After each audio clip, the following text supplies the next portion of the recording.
কথা অনুযায়ী কাজ যদি না হতো উনি আমাকে ধমকি দিতেন অনেক রকমভাবে, গুলি করে মেরে ফেলবো, পাগল।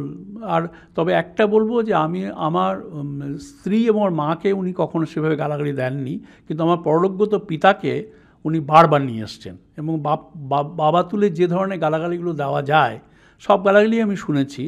এবং উনি অবলীলাক্রমে আনইন্টারাপ্টেডলি উনি আমাকে গালি দিয়ে যেতেন। হলো আমার সঙ্গে লড়াইয়ের আরেকটা ঘটনা আমি বলি। 21 দিন আমাকে উনি বন্দি করে রেখেছিলেন।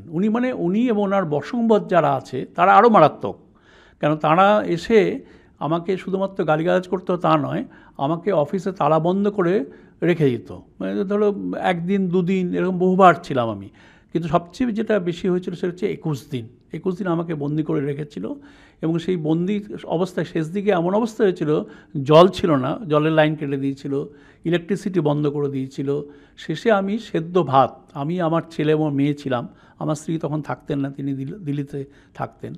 তো সেই 21 দিন কাটার পরে পুলিশ কিন্তু কোনো সাহায্য করেনি, আমাকে সাহায্য করেছিলেন কলকাতা হাইকোর্ট।